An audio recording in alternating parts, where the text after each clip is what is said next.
अस्सलामुअलैकुम, नमस्कार। मैं हूं रहबत सिवारी और आप देख रहे हैं एडी टीवी 72 नेटवर्क। चुनाव का माहौल चल रहा है, सर्द हवाएं हैं, कहीं कहीं बर्फ़बारी है तो कहीं कोहरा है।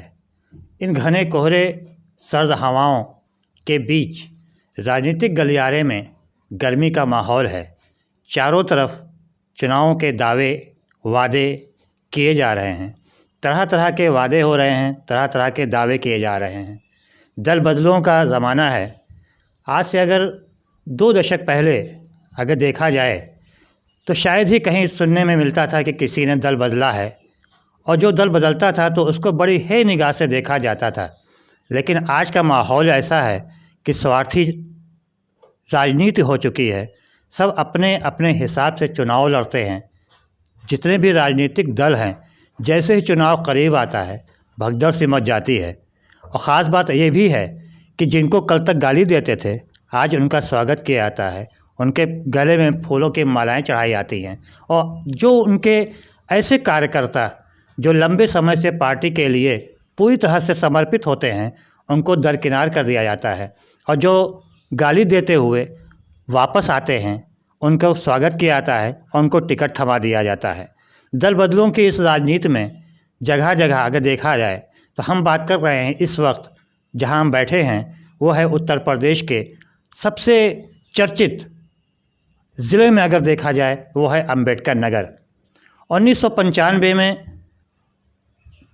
तत्कालीन मुख्यमंत्री मायावती ने फैज़ाबाद से काटकर अंबेडकर नगर को नया ज़िला बनाया था। बड़ा तोहफ़ा दिया अंबेडकर नगर वासियों को। जाहिर सी बात है कि पहले फैज़ाबाद के नाम से ये ज़िला था। इस ज़िले में ही ये अंबेडकर नगर तो था नहीं, अकबरपुर तहसील थी। लेकिन मायावती ने उस 1995 में लंबी मांग के बाद अंबेडकर नगर घोषित किया था। अंबेडकर नगर घोषणा के बाद तेज़ी से ज़िले में विकास हुआ, इसमें कोई दो राय नहीं। लेकिन ये विकास सिर्फ़ और सिर्फ बसपा कार्यकाल में ही हुआ। सपा का सरकार आई तो सपा ने पहले तो इस ज़िले को समाप्त ही कर दिया था, और अंबेडकर नगर जो जनपद था उसको समाप्त कर फिर से पुरानी जगह पर ले आए। लेकिन मामला कोर्ट में गया और फिर से एक बार अंबेडकर नगर जनपद बना। हालांकि सपा सरकार में किसी प्रकार का कोई भी विकास अंबेडकर नगर जनपद में नहीं हुआ। इसके बाद बीजेपी सरकार आई। बीजेपी सरकार ने कुछ कार्य ज़रूर किए, जिसमें ख़ास पूर्वांचल एक्सप्रेसवे हो या NH 232 हो या NH 233 हो या फिर बसखारी अकबरपुर होते हुए अयोध्या 4 लेन हो। इसकी सौगात ज़रूर अंबेडकर नगर वासियों को हुई, लेकिन कोई बड़ी परियोजना अंबेडकर नगर में नहीं पहुंची। फिलहाल चुनावी माहौल है, तरह तरह की बातें हो रही हैं। इस तरह तरह की बातों में अभी बड़ी चर्चा में आई नेहा सिंह राठौर। आपको बता दें कि नेहा सिंह राठौर जिन्होंने बिहार चुनाव के दौरान 9 पार्ट में अपना गीत प्रस्तुत किया था, और उस समय भी वहाँ पर उन्होंने कहा था कि बिहार में काबा।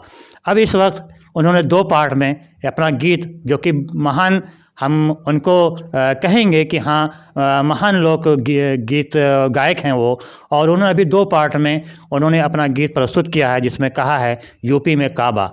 ये चर्चा का माहौल इस टाइम पूरी तरह से चर्चित हैं। और हम आपको बता दें कि नेहा सिंह राठौर अंबेडकर नगर की बहू भी बनने वाली हैं, जो कि उनका विवाह हीड़ी पकड़िया भीटी तहसील में पड़ता है, जो कटेरी विधानसभा क्षेत्र में आता है, वहाँ उनका विवाह होने वाला है।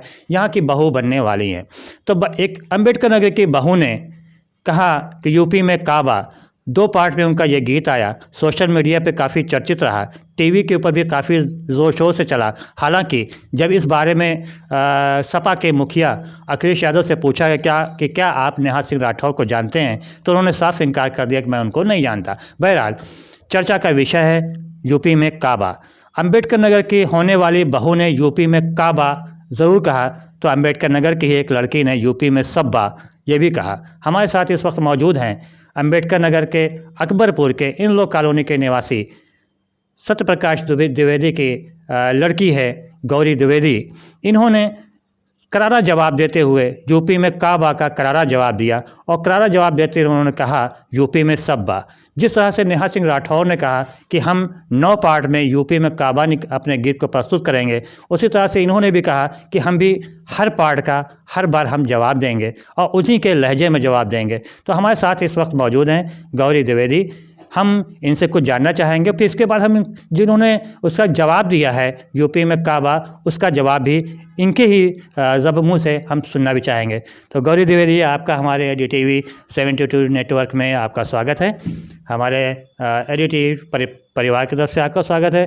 आपने किस चीज़ से प्रेरित होकर यूपी में सब्बा कहा, गीत कहा?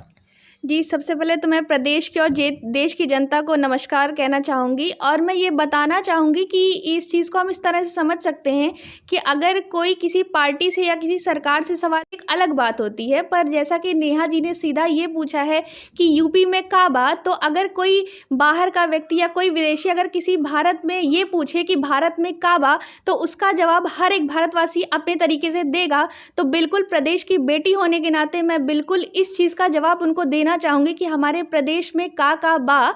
तो मुझे ये प्रेरणा वहीं से मिली जब मैंने उनका गीत सुना। तो मैंने ये सुना कि उन्होंने बस ये चीज़ बताई है कि यूपी में का बा सवाल किया है। उन्होंने किसी भी अच्छी चीज़ का जिक्र नहीं किया है, जबकि वो शुरू से यहाँ पली बढ़ी हैं, उनको यहाँ के बारे में काफ़ी ज़्यादा जानकारी है। तो मुझे लगा कि उनको इस बात का जवाब उन्हीं के तरीके से दिया जाना चाहिए और उन्हें ये बताना चाहिए कि जिस चीज़ के लिए वो सवाल खड़े कर रही हैं वहाँ पे बहुत कुछ अच्छा भी बताने के लिए है। तो बस यही मेरी प्रेरणा स्रोत रहा, ये मेरा।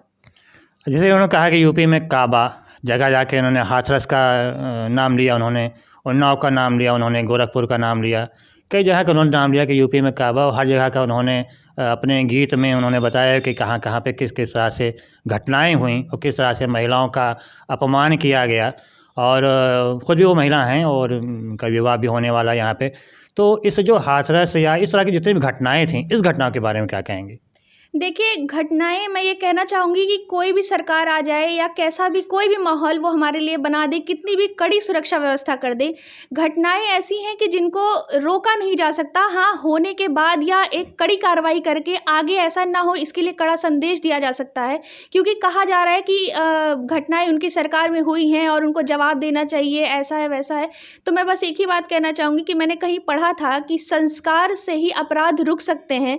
तो मुझे लगता है कि घटनाएँ जो हुई हैं वो ज़रूर शर्मनाक हैं और उस पे जिस तरह की कार्रवाई हुई है वो भी हमें देखनी चाहिए और आगे भी हमको ये देखना चाहिए कि बहुत सारी ऐसी चीज़ें हुई हैं कि जहाँ पे हमको ये प्रेरणा मिली है कि हमारे पास एक सशक्त सरकार है, एक सशक्त कानून व्यवस्था है और जो भी चीज़ें हो रही हैं उसमें हम सबको मिलकर सहयोग देना चाहिए और अपराध के खिलाफ, भ्रष्टाचार के खिलाफ सभी को लड़ना चाहिए। ये सभी की जिम्मेदारी है।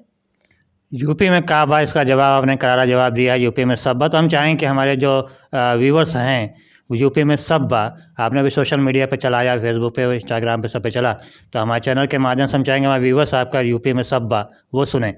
जी, मैं बिल्कुल सुनाऊंगी।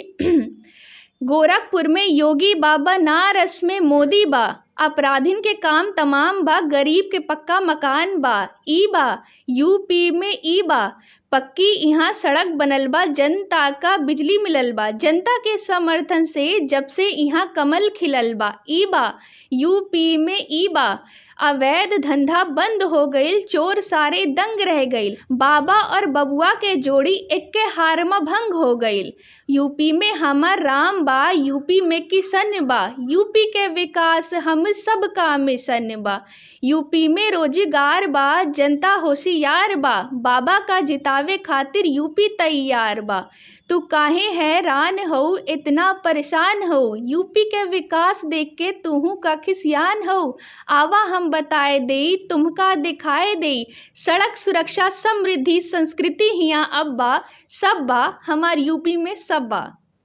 बहुत बहुत धन्यवाद। आपने सुना कि यूपी में सब्बा। अब आने वाला समय बताया कि इन्होंने जिस हिसाब से नेहा सिंह राठौर ने कहा है कि हम अपने 9 पार्ट में अपना गीत गाएंगे, तो हम ये भी देखना चाहेंगे कि आगे ये गौरी द्विवेदी जी ये कितना इसका करारा जवाब दे सकेंगे। हम बार बार जब भी इनका नया गीत आएगा उधर नेहा सिंह राठौर सोशल मीडिया पे आएंगे, हम इनके साथ इनको लेकर हम आएंगे आपके सामने। अगर आपको हमारा ये वीडियो पसंद आया हो तो लाइक कीजिएगा, शेयर कीजिएगा, ज़्यादा कमेंट कीजिएगा, और जो लोग हमारे चैनल पे नए आए हैं वो लोग सब्सक्राइब ज़रूर कीजिएगा। धन्यवाद, शुक्रिया, जय हिंद, जय भारत।